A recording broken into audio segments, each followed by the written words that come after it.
Hello, BookTube. I've got a mail haul, and not surprising, it's from Hyde Cottage, the booktuber Steve Donahue, and the lovely Frida Bean. And I got home and was pleased to find them. So I thought I'd open them with you. Never know with Steve what you're going to get. I do know that he knows my library really well, my home library. He knows my work library really well, too. So no telling what we got here. They're in these big priority box things. This one's a little dinged up, so we'll see how it survived. They did put tape on it, so that helps a little bit. See if I can do this without losing a finger.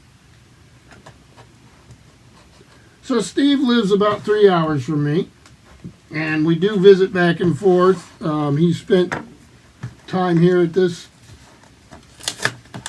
house and at the old farmhouse we had before. So he knows his way around here and the bookstores here. And I have been down to the Brattle with him, and I love the Brattle, but I don't have anything like that here. So he kindly sends me stuff. I'm assuming from the Brattle. Oh my gosh. Well, he knew I didn't have this, and I do love this, and I'm thrilled to have it. That's Greyhounds of the Sea, a very, very famous maritime history. Very famous. Absolutely. Wasn't this? This is interesting. So, this has a little. I love books that either have book plates or little inscriptions from the owners or as gifts or stuff like that. I have no problem with that. I love it. It gives the book a sense of history, right? Well, this one's very interesting. It's handwritten. It says, bought from the International Oceanographic Foundation, December 1984. Isn't that interesting? It doesn't tell me who bought it. They knew who they were, so they didn't need to tell me. So those are the end papers. And this is a wonderful, wonderful book. This is Naval Institute Press. I have many of their books. This has a picture here of the Sea Witch in the Sunda Strait. It's a very famous book. And this is copyrights 1930. And then this is a 1960 edition from the United States Naval Institute, and it's the third printing. This is a very, very well-known book. The one I'm glad to have for my collection. So, yeah, this... I don't see stuff like this up here. I find good books and I do well, but my special interest with the maritime history here, and sorry about the piles of books, but trying to do a little reorganization. It's nice when Steve can get these for me. And this is Greyhounds of the Sea, Carl C. Cutler, and this is the story of American clipper ship, and it's a wonderful story. When Greyhounds of the Sea first appeared more than 50 years ago, it's been even longer now, it was hailed as the definitive study of America's clipper ships, and it remains so to this day. Though numerous books have been written on the subject, the dramatic story of those lofty racing queens has universal appeal. None has come close to matching this classic work by the Dean of American Maritime Writers, Carl C. Cutler. With the book continuing to be in demand, the Naval Institute Press has brought it back into print on 2 occasions. It was first reissued in 1960 when the author updated material to reflect his latest research, and now in 1984, and this person bought it in 1984. This is a must-have and really fills a huge hole in my shelves. So thank you it's a beautiful condition. So thank you for that very much. Never know what I'm going to find in here. I'm not sure why he sent this one to me. Maybe you guys can figure it out. Off the Deep End, A History of Madness at Sea by Nick Compton. I've never heard of this. This actually sounds like fun. Unless he's trying to tell me something. This is Allard Cole's Nautical of Bloomsbury out of London and Oxford. Yeah, I've never seen this. I don't know if I've ever seen it referenced. This was from 2017, so no, I've never seen this. So who's the author? Nick Compton was struck by sea fever from an early age, brought up on boats in the Mediterranean until the age of 15. Hey, that's a nice run, huh? He worked several years as a journeyman shipwright before eventually becoming editor of Classic Boat magazine. Wonderful. He gave up his office job in 2000 and has worked as a freelance writer and photographer ever since, traveling the world researching stories about boats and the sea. He's the author of 18 books, mostly about nautical subjects. Confined in a small space for months on end, subject to ship's discipline and living on limited food supplies, many sailors of old lost their minds, and no wonder, many still do. The result in some instances was bloodthirsty mutinies, mob violence, murders, cannibalism, and madness. So serious was the problem that the Royal Navy's own physician claimed sailors were 7 times more likely to go mad than the rest of the population. Wow. So this, we know some famous cases. Donald Crowhurst would have to be here. Yep, right here. Very famous story there. And there's Joshua Slocum. So, this looks very interesting. Off the deep end. And here, he told me he was going to send me this. This I did know about. This is Chronicle of the Roman Emperors. Steve loves these. I have seen them. And I don't know as much about them as he does. I do like how they're laid out. So I will go through this in some detail. I did redo my classical history shelf. And something like this would be very handy. This is really, look at this. Isn't this something? So this is Chronicle of the Roman Emperors, a reign-by-reign record of the rulers of Imperial Rome, a Timms and Hudson book, a publisher I really like. They do some great archaeology books. So this will be a handy reference for me. Look at this, Bass of Caracalla. When I think of them, I actually think of the three tenors, Placido Domingo, Luciano Pavarotti, and Jose Carrera, actually sang from the ruins of the Bass of Caracalla. So very nice. Glad to have this. I did know that was coming. Topsail and Battle Axe, A Voyage in the Wake of the Vikings by Tom Cunliffe. How neat's that? Again, something I really wouldn't see here. Love these end papers. Look at the color on these. There's a little insert here on, you gotta look at that, right? Newfoundland and Labrador, 500 years before Columbus. So I'll give that a little tip in here. This is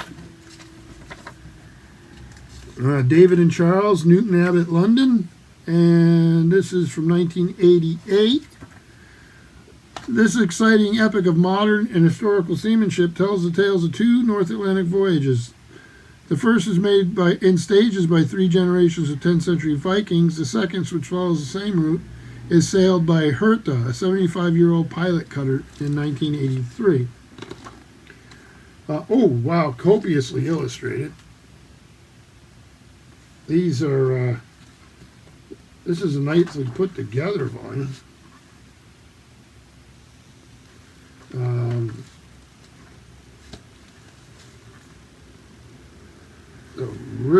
Really, somebody did a really nice job on this. Yeah, the illustrations are fantastic. So yeah, I love Viking stuff. Really appreciate this. This is nice. Look at the little tip-ins. I like those. So then here we have, this is a famous book, and I don't have this one either. Well, I have it now. Thank you, Steve. This is The China Clippers by Lubbock. This is really, really an important book. This is first printed in 1914 by James Brown and Son in Glasgow. Nautical Publishers, 52 to 58 Darnley Street in Glasgow. This one's from Boston, Charles E. Laureate Companies, booksellers, importers, and publishers, and it's Basil Lubbock, who did many, many books. And these have the photos that are, look at this, So you could, this is supposed to page 380. I think this print's too small for me to tell, but the photos are the kind that are tipped in, which I love. So I'll just find the spot where it goes. I think I just went right by it anyway. And then that illustrations like this. A lot of good information here. Titania. So very nice. China clippers. Alright, now let me open this other one because he decided to send 2 boxes. He's done that a couple times in a row. Very generous. Fan do this without doing the Saturday Night Live Julia Childs thing where I chop myself. And then I'll get it on the other side. I don't know, does that have tape? Yeah, it has tape.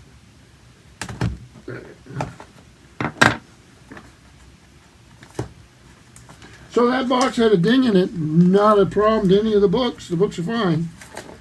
Alright.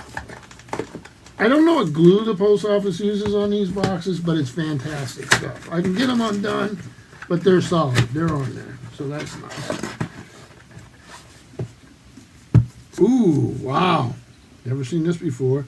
The Irons, British Naval Supremacy in the American Revolutionary Economy. Look at this. It's a beautiful color. It's sort of a different color, isn't it? Huh. I like it. This came out 1998, Yale University Press. And it's Richard Buell Jr. Let me see. He's a professor at Wesleyan University and the author of Dear Liberty and the co-author of The Way of Duty. His book, Securing the Revolution, received a Pulitzer Prize nomination. So this guy's a pro. Lots of notes. Lots of endnotes, bibliography, very nice. So a sailing ship that becomes stalled with its bow to the wind is said to be in irons. In this groundbreaking examination of American Revolutionary War economy, the phrase is an apt metaphor for the inability of that economy to free itself from the constraints of Britain's navy. Richard Buell Jr. here investigates for the first time the influence of Britain's navy in the American Revolutionary economy, particularly its agricultural sector, and the damage that Britain inflicted by seizing major colonial centers and denying Americans access to overseas markets. Drawing on documents newly culled from the American, British, and French archives, the author shows how the French alliance, naval operations in the Atlantic and Caribbean, military operations in North America, and the policies of state and continental authorities contributed to the collapse and then revival of the revolutionary economy. Very interesting. I'm sure I'll learn a lot from this. I don't know. I know generally about it, but I don't know something like this. Oh, nice. Captain Cook, a Seaman, A Study in the Great Discoverer by Alan Villiers. I'm a collector of Alan Villiers' books. I don't think you can see them from where you're at, but this is one I am just thrilled to have. Here's the end papers. Hodder and Stoughton. And this was printed in Great Britain in 1967. So this is Alan Villiers' study of Captain Cook. To have discovered a continent as Lieutenant James Cook did in his long, thorough, and extensive endeavor voyage to the South Seas is as great an achievement as any man could make. Alan Villiers' skilled and comprehensive new biography reveals that there was a great deal more to Cook than even this. He began his seafaring career in the coal cats of the North Sea trade, a hard but practical life. He served in the Royal Navy on the North American station and played a part in the capture of Quebec. He then led the Endeavour expedition, traveling to Tahiti, Australia, New Zealand, and Batavia.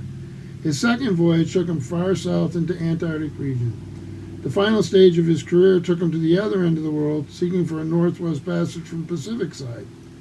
But perhaps Cook's achievement as a seaman was still greater than his achievements as a discoverer, for he did his job with inspiring efficiency and enterprise, pioneering trade routes, charting the seas, and dispelling the cloud of the unknown for all seamen for all times. I'm very thrilled to have this. I'm just a huge fan of Villiers, and this is a wonderful copy.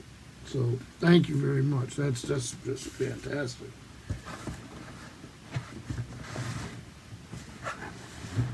Then we have Sailing Frigate, A History in Ship Models.